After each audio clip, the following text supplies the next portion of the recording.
Hukmdor nima degani o'zi? Avvalo bu so'zning ma'nosini bilish orqali keyinroq ism keltirilgan kishilarning xususiyatlarini tushunish mumkin bo'ladi.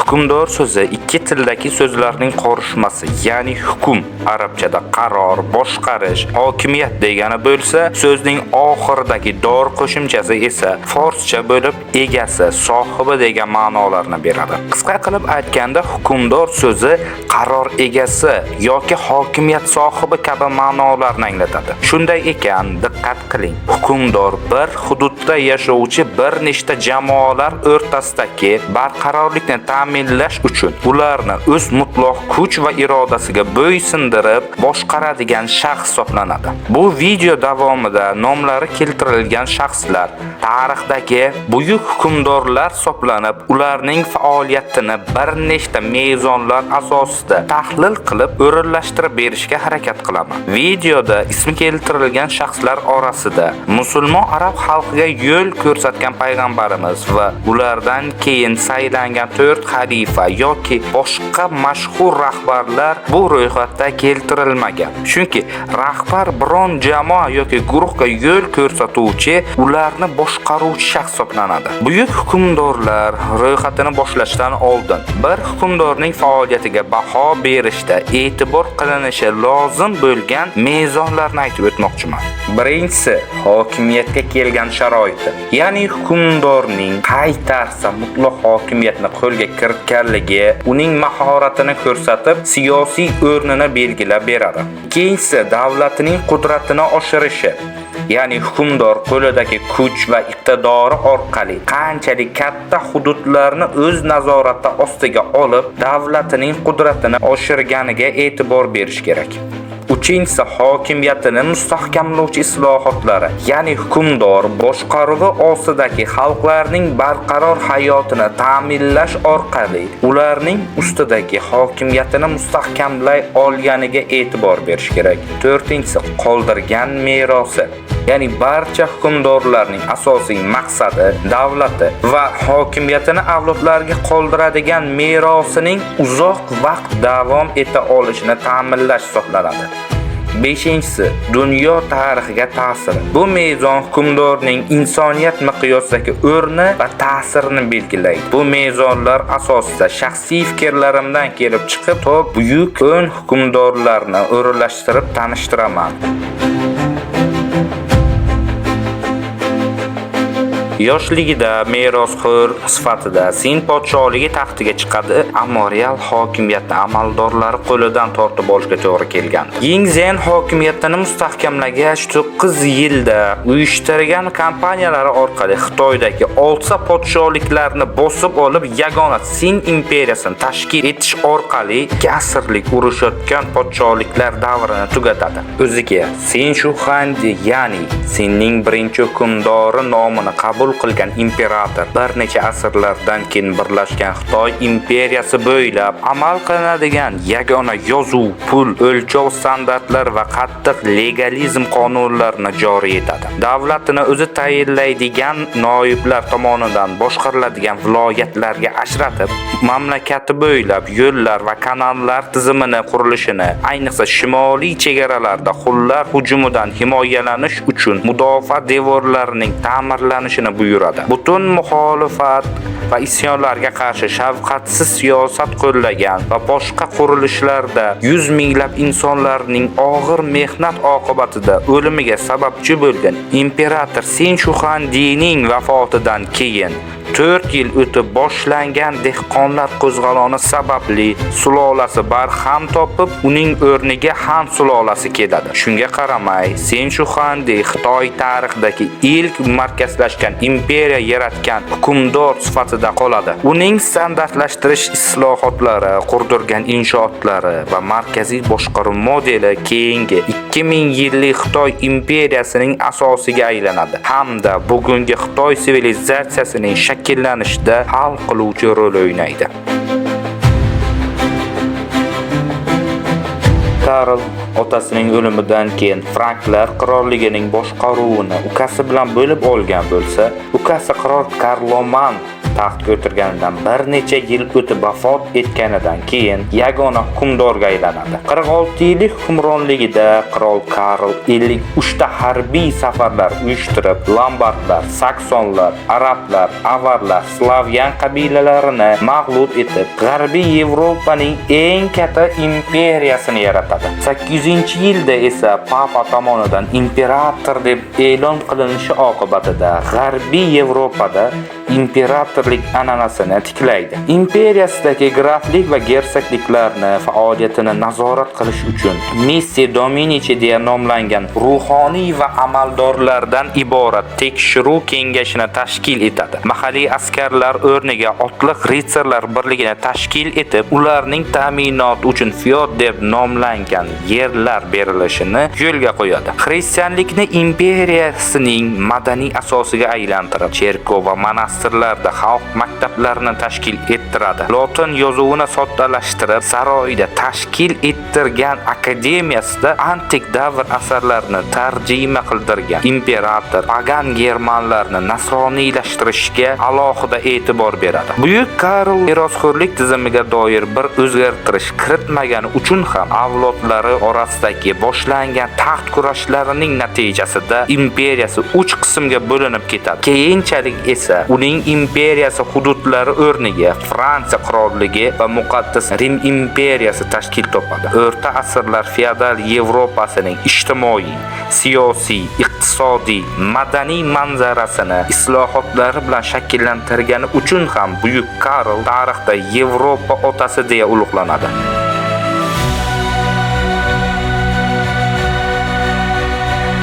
Yoshligida taxt kurashlari va afg'on isyonlari bilan zaiflashgan Boburiylar taxtiga o'tkazilingan Jaloliddin Akbar Shoh balog'at yoshiga yetganida butun davlat ishlarini vaziri Bayramxonning qo'lidan oladi. Bobosi Boburdan olgan Shimoliy Hindistonning tarkibiga Sharqiy, G'arbiy va Markaziy Hindiston davlatlarini ham qo'shib, hududlarni 3 baravarga kengaytiradi. Devoni va qo'shinining ishlashini tartibga keltirish uchun barcha feodal odatlarni qilib, layoqatga asoslangan qat'iy byurokratiya tizimini yaratadi. Imperiyani markazidan tayinlanadigan hokimlar orqali nazorat qilinuvchi viloyatlarga ajratadi. Turli dinlarga e'tiqod qiluvchi aholi tomonidan hokimiyati qabul qilinishi uchun ularga diniy erkinliklar berib, g'ayridin aholidan olinadigan jon solig'ini bekor qiladi. Dehqonchilik va savdo-sotiqdagi soliq tizimlarini tartibga keltirib, iqtisodiyotni tiklash uchun turli davlatlar, hatto Yevropa davlatlari bilan savdoni yo'lga qo'yadi. Shuningdek, Akbar Shoh tashabbusi bilan Temuriy san'ati va me'morchilik uslublarini Hind madaniyati bilan aralashish natijasida Hindistonda Boburiy madaniyatiga oid ilmiy, madaniy, me'morchilik durdonalari paydo bo'la boshladi. Akbar Shoh Shimoliy Hindistonda 30 yilda zaiflashib, qulashiga oz qolgan Boburiy saltanatini o'limidan keyin Hindiston yarim orolining 3dan 2 qismini 1,5 asrga yaqin muddatga mutlaq nazorati ostida ushlashga qodir bo'lgan byurokratik imperiyani meros qoldirgandi. Akbar Shoh yangi davrda Hind musulmon madaniyatini integratsiya qila olgan Boburiylar imperiyasining asl me'mori hisoblanadi. Sababi adolatli siyosati tufayli milliy podshoh, xalq hukmdori deya nomlarga sazovor bo'lgan Akbar Shoh tufayli 19-asrning ikkinchi yarmiga kelib Boburiylar hokimiyati Dehli va Agra hududlari bilangina cheklanib qolgan bo'lsa-da, 19-asrning birinchi yarmigacha Hindiston imperatorlari unvonini saqlab qolishgandi.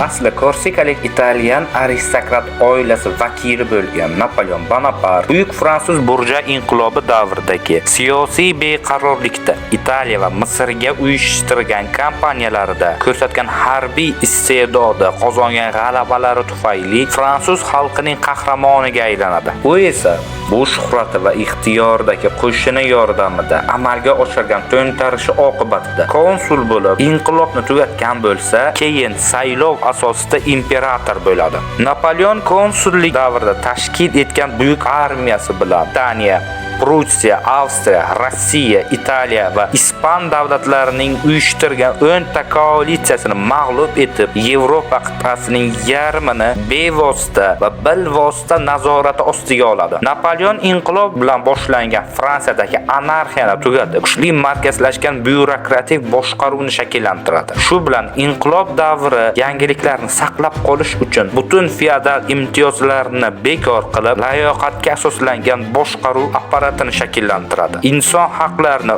o'z kodekslarida mustahkamlagan imperator ta'lim tizimida islohot o'tkazib, litseylarni tashkil etadi. Soliq tizimini tartibga keltirgan Napoleon Fransiya Milliy bankini ochadi. Bugungi Fransiya Respublikasidan 60% ga katta bo'lgan Fransiya imperiyasining quruqlikdagi butun hududlari Napoleon qarindoshlari boshqaruvidagi davlatlar bilan o'ralgan bo'lsa, 1812-yildagi Leipzig va 1815-yildagi Waterloo janglari oqibatida birinchi Fransiya imperiyasi tugab, Napoleonning o'zi va sulolasi hokimiyatdan ayriladi. Lekin Napoleonning shuhrati soyasida jiyani uning o'limidan 31 yil o'tib imperator etib e'lon qilinishi natijasida ikkinchi Fransiya imperiyasi tiklanadi. Bugungi Yevropa birligining g'oyasi Napoleon imperiyasi bilan boshlangan bo'lsa, kech feodal tizimining tugashiga va zamonaviy Yevropa davlat tizimi va qonunchiligi eng kuchli ta'sir ko'rsatgan shaxs ham aynan Napoleon Bonaparte hisoblanadi. Mehmet 19 yoshda 2-marta taxtga chiqqanida otasidan Anqara jangidan keyin yuzaga kelgan zaifliklari bartaraf etilib, Bolqon va Anatoliyaning 3dan 1 qismida mustahkam o'rnashib olgan Usmonli sultonligini meros olgandi. Mehmet birinchi hokimiyati davridagi muvaffaqiyatsizligi tufayli yo'qotgan obro'sini tiklash uchun Konstantinopolni zabt etishni asosiy maqsadiga aylantiradi. 1453-yilda 49 kunlik qamaldan keyin Konstantinopolni zabt etib, 1000 yillik Vizantiya imperiyasini tugatgan Fotih sulton Mehmet bundan keyingi hukmronligi davrida Serbiya, Bosniya, Gretsiya, Albaniya va Valaq qirolligini, Trabzon imperiyasi, Konya va Sinopdagi bekliklarni bosib olib, Qrim xonligini vassaliga aylantiradi. Usmonlilarning artilleriya tizimini takomillashtirib, flotini kengaytirgan sulton Mehmet safarlari natijasida saltanatining mavjud viloyatlari kengaygan bo'lsa, bir nechta yangi viloyatlar tashkil etilgan. Usmonli saltanatining ilk yozma qonunlar to'plami qonunnomasini yaratgan sulton Mehmet devshirma bolalarni o'qitiladigan Endrun maktabini kengaytirib, Usmonlilar uchun kerakli davlat odamlari yetishtirilishini takomillashuvini amalga oshiradi. Sulton Mehmet tufayli Usmonlilarning yangi poytaxti Istanbulda qurilgan inshootlar, olim va savdogarlarning to'planishi tufayli aholining sonini oshib, bu shahar qaytadan Yevropaning eng katta shahriga aylanadi. Istanbul atrofida Bolqonning tamomini va Anatoliya yarim orolining yarmini birlashtirgan sulton Mehmet Usmonlilarning 1,5 asrlik qurilish davrini yakunlab, davlatini imperiya saviyasiga chiqarib, yana 1,5 asr davom etgan yuksalish davrini boshlab bergandi. O'rta asrlarning tugatilishi va yangi geosiyosiy kashfiyotlar davrining boshlanishiga sababchi bo'lgan eng muhim hukmdorlardan biri hisoblangan Fotih sulton Mehmet yangi davrdagi ilk mutlaq monarx nazoratidagi imperiya yaratgan. Uning meros qoldirgan imperiyasi esa 16-asrda deyarli butun Yaqin Sharq va Shimoliy Afrika, qisman Sharqiy Yevropa hududlarini o'z ichiga oladi. Julius Caesar vafotidan so'ng vorisi sifatida 19 yoshida siyosiy kurashlarga kirib kelgan Octavian general Mark Antony va Lipid bilan birlashib, ikkinchi triumvirat birligini tuzib, G'arbiy Rim provinsiyalari ustidan nazoratni qo'lga kiritadi. Keyin esa sharqiy provinsiyalarni nazorat qilgan Mark Antonyni mag'lub etib, Rimning yagona hukmdoriga aylanadi. Misrni egallab, yarim asrlik fuqarolar urushiga barham bergan Octavian August Rimdagi barcha mustaqil generallar va ularga oid legionerlar ustidan to'liq nazorat o'rnatib, Ispaniya, Galiya va Suriya hududlaridagi provinsiyalarda tinchlikni ta'minlaydi. Shuningdek, Oktavian Dunay daryosining janubidagi butun Ket qabilalari va Reyn daryosining sharqidagi german qabilalari ustiga qo'shin yuborib, ularni bo'ysundiradi. Amalda Rimning yagona hukmdoriga aylangan August rasmiyatda o'zini princeps, ya'ni birinchi fuqaro deb nomlab, senat va fuqarolik majlislarini saqlab qolgandi. Lekin 40 yillik boshqaruvda butun moliya tizimini markazlashtirib, soliqlar tizimini, turli xildagi harbiy va davlat xarajatlarini o'z nazorati ostiga olib, ularni tartibga keltirgan August imperiya bo'ylab yo'llar va akveduktlar qurilishini ta'minladi. Rim fuqarolariga barqarorlik va oilaviy qadriyatlar tiklanishiga doir choralar ko'rib, Rim san'ati va madaniyati, me'morchiligining rivojiga homiylik qiladi. Oktavian August Rim imperiyasining 200 yillik tinchlik davri, Pax Romana deya atalgan davrni boshlab, o'zidan keyin boshqaruvga kelgan o'gay o'g'li Tiberiusga mustahkam boshqaruv modelini qoldirgan. Tarixdagi eng muvaffaqiyatli imperiya boshqaruv tizimini yaratgan lider, 1,5 ming yillik Rim imperiyasining ilk imperatori hisoblangan Oktavian Augustning tarixdagi ta'sirini balki shu so'zlari bilan e'tirof etgan bo'lishi mumkin. Men Rimga tosh shahar bo'lgan paytida keldim. Endi uni marmar shahar holida qoldiryapman.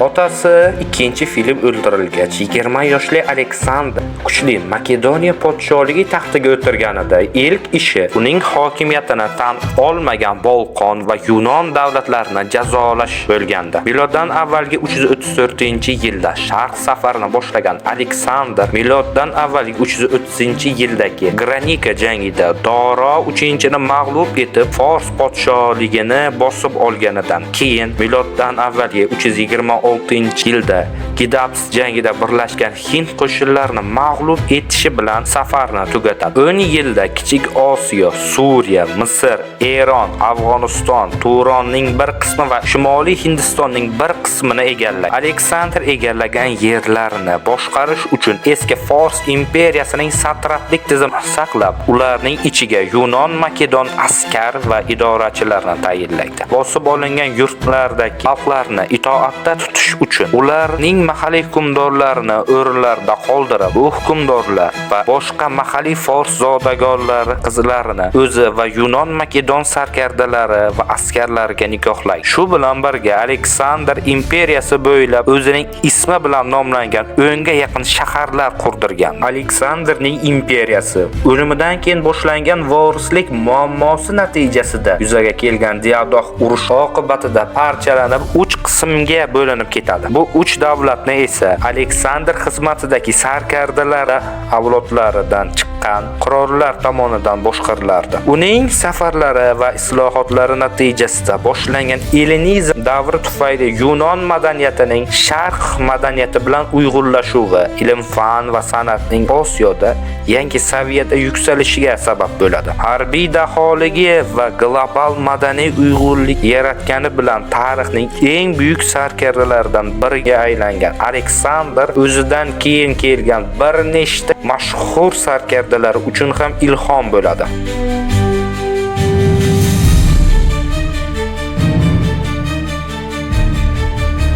Fors viloyatini boshqargan Anshon shohlari oilasiga mansub bo'lgani uchun ham Kir Media hukmdori tomonidan bu viloyatning hokimi qilib tayinlanadi. Media shohi Astiagetning qattiqqo'l siyosatiga qarshi qo'zg'olon ko'targan Kir II Media sarkardalarining qo'lloviga erishgach, miloddan avvalgi 550-yilda Media imperiyasini yakunlab, Ahamoniylar nazoratidagi Fors imperiyasiga asos soladi. Yangi imperiya qurgan Kir II saltanati hududlarini kengaytirishga kirishadi. G'arbda Lidiyani, janubda Bobil podsholigini, sharqda Parfiya, Gidros, Araxosiyani, shimolda esa Baxtriya, So'g'diyona va Xorazmni zabt etadi. Lekin shimoldagi yurishlarini davom ettirgan Kir II Massaget qabilalari bilan bo'lgan jangda mag'lub bo'lib halok bo'ladi. Kir egallagan yerlardagi mahalliy boshqaruv tizimlarini saqlab qoladi, lekin hududlarni satraplik deyilgan viloyatlarga bo'lib, har bir satraplikka hokim, harbiy qo'mondon va moliyaviy nazoratchi tayinlaydi. Har bir satraplikdan markazga belgilangan miqdorda soliqlar va doimiy qo'shin uchun askar yig'ilishini ta'minlagan. Kir ikkinchi mamlakati ichida yashagan xalqlarning diniy va etnik odatlarini erkin davom ettirishlari mumkinligini bildirgan yozma farmon chiqargan. Kir ikkinchi o'limidan so'ng vorislari Kambis II va Doro bu qoldirgan imperiyaning hududlarini kengaytirishda davom etishadi. U yaratgan Ahamoniy imperiyasi esa o'limidan so'ng 200 yil davomida dunyoning eng qudratli davlati bo'lib qoladi. Kir ikkinchi tarixda ilk ko'p madaniyatlarni birlashtirib imperiyalar davrini boshlab bergan shaxs hisoblanadi. U yaratgan boshqaruv modeli nafaqat o'z sulolasi vakillariga xizmat qiladi, balki Aleksandr, Rim imperiyasi va hatto islom xalifaligi boshqaruv tizimiga ham ta'sir ko'rsatgandi. U dunyo tarixidagi birinchi inson huquqlari himoyachisi sifatida ham e'tirof etiladi, chunki uning Kir silindri deb atalgan hujjati BMT tomonidan inson huquqlari tarixidagi ilk manifest sifatida e'tirof etiladi.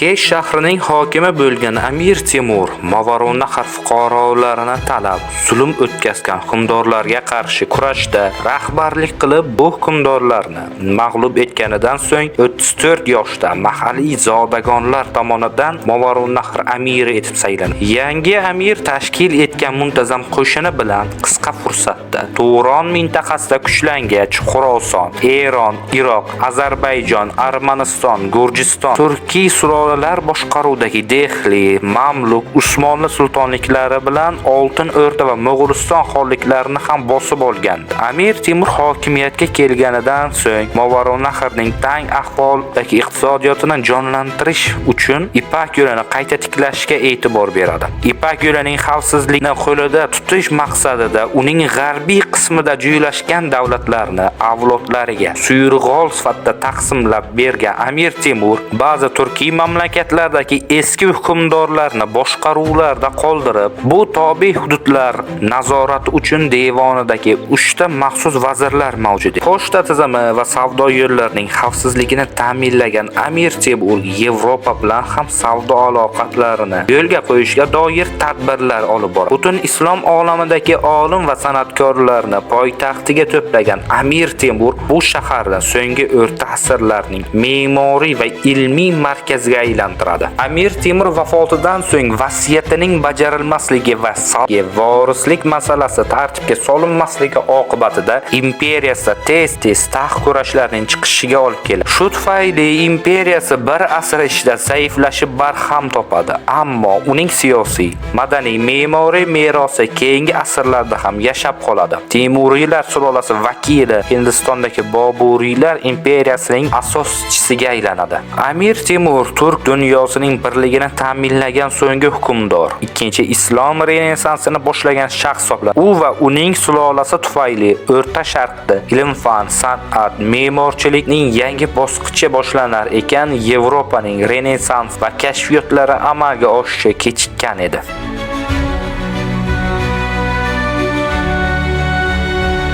Temujin turli ko'chmanchi qabilalar nazoratidagi O'rxun mintaqasida otasining o'limidan keyin uzoq vaqt hayotda qolish uchun kurashadi. Balog'at yoshida yetganidan keyin esa otasining do'sti bo'lgan Keret hukmdori To'g'rul yordamida Mo'g'ul ulusining rahbari bo'ladi. Kuch to'plaganidan keyin Tayjud, Merket, Tatar va Nayman qabilalarini nazorati ostiga oladi. 1206-yilda O'non daryosida bo'lgan qurultoyda Chingizxon, ya'ni buyuk hukmdor deb e'lon qilinadi. Mo'g'ul imperiyasiga asos soladi. Butun O'rxun diyori hukmdori bo'lgan Chingizxon avval Sibir va Qirg'iz xalqlarini bo'ysundiradi. Keyin janubga yo'nalib, G'arbiy Xiva va Jin imperiyasini yengib, Shimoliy Xitoyni deyarli egallaydi. Qora Xitoylar va Nayman boshqaruvidan norozi Sharqiy Turkiston xalqlarining talabiga ko'ra bu yerlarga qo'shin yuborib ega bo'ladi. Keyin esa Xorazmshohlar imperiyasini butunlay tormor keltirib, Movarounnahr, Xorason va Afg'oniston Afg'onistonni bosib oladi. Keyinchalik uning qo'shinlari 1221-1223-yillarda Shimoliy Eron va Kavkaz orqali Sharqiy Yevropaga bosqinlar uyushtirib, Sharqiy Qipchoq dashtlarini egallashadi. Chingizxon egallagan yerlarini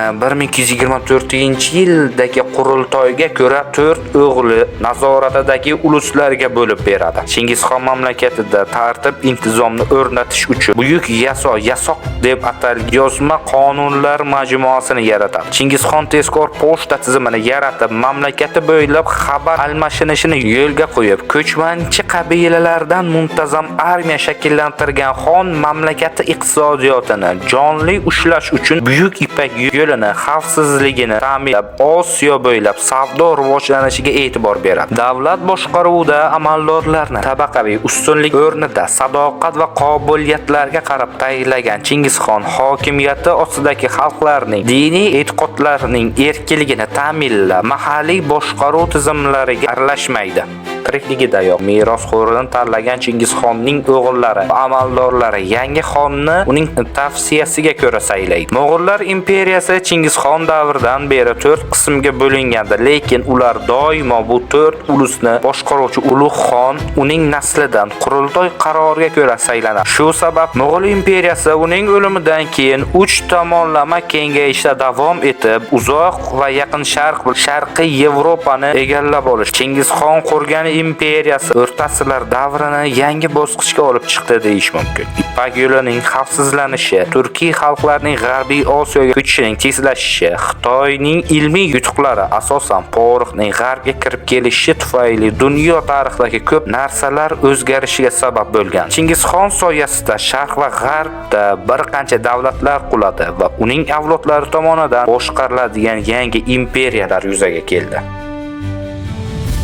Demak, xulosa qiladigan bo'lsak, bu hukmdorlar turli mintaqalarda, turli sharoitlarda va turli davrlarda meros yo'li bilan, inqilob yoki kuch bilan davlat egasi bo'ldi. Kimlardir faqat siyosiy va strategiyada kuchli bo'lsa, kimlardir taktika va harbiy sohada ustun edi. Ba'zilari esa ularning hammasida usta bo'lishgandi. Ba'zilarining merosi yarim asrga cho'zilmay tugagan bo'lsa, ba'zilariniki asrlar oshib avlodlarga yetib bordi. Ayrimlari faqat bir mintaqani boshqargan bo'lsa, ba'zi turli mintaqalarda hukmronlik qildi. Lekin nima bo'lganda ham ular jahon tarixida juda katta ta'sir qoldirgandi. Ular xalqlarning taqdirini, kuchi va qarori bilan shakllantirgan bir qancha madaniyatlarni turli yo'llar bilan birlashtirib, sivilizatsiyalarni shakllantira olgan yangi davrlar tizimini yaratgan shaxslar hisoblanadi.